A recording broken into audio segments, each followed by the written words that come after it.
بسم الله الرحمن الرحيم يا أيها الذين آمنوا لا تتخذوا عدوي وعدوكم أولياء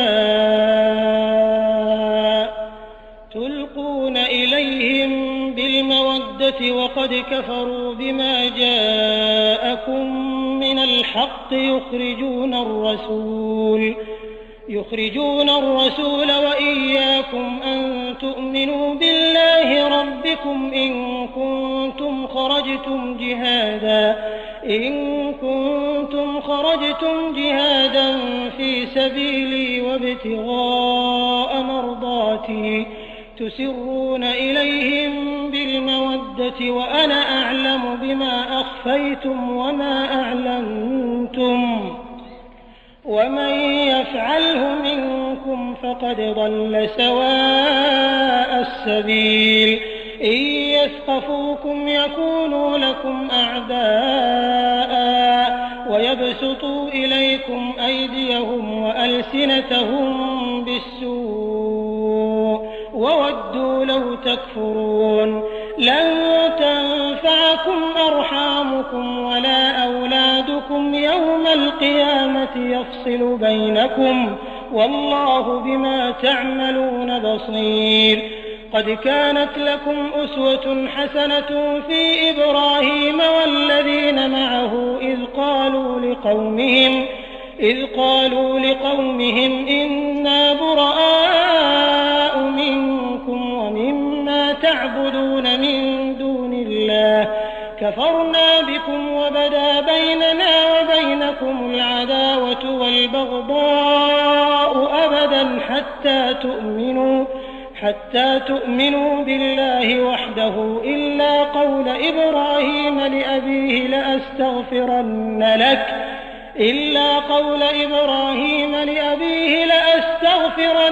لك وما أملك لك من الله من شيء ربنا عليك توكلنا وإليك أنبنا وإليك المصير ربنا لا تجعلنا فتنة للذين كفروا واغفر لنا ربنا إنك أنت العزيز الحكيم لقد كان لكم فيهم أسوة حسنة لمن كان يرجو الله واليوم الآخر ومن يتول فإن الله هو الغني الحميد.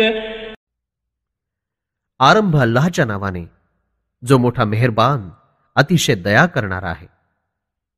हे इमानधारकांनो, तुम्ही माझ्या शत्रूंना आणि आपल्या शत्रूंना दोस्त बनवू नका.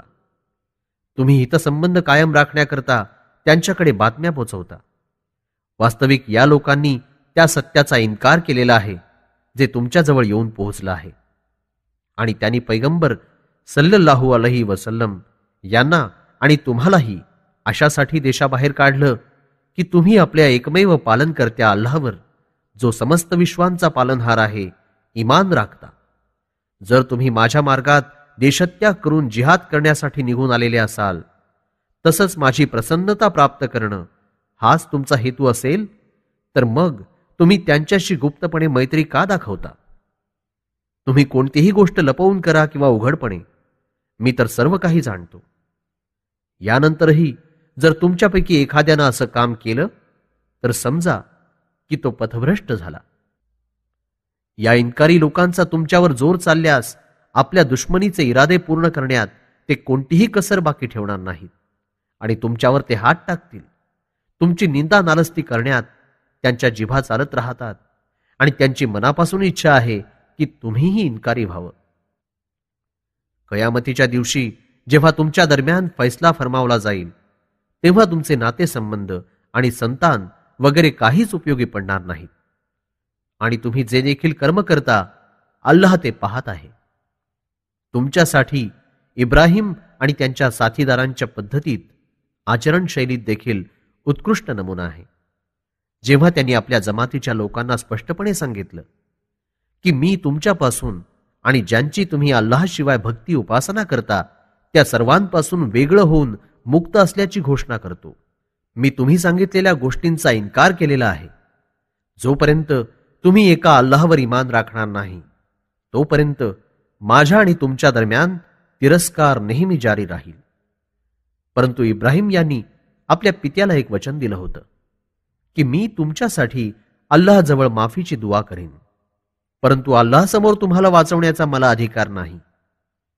हे आमच्या पालनकर्त्या, आम्ही तुझ्यावर भरोसा केला आणि आम्ही तुझ्याकडे मनाच्या पूर्ण झुकावासह येतो आणि तुझ्याचकडे परतून आम्हाला हजर व्हायचं आहे.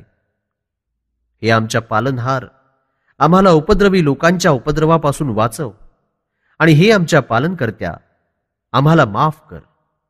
निस्संदेह तूच मोठा जबरदस्त आणि हिकमतशाली आहेस.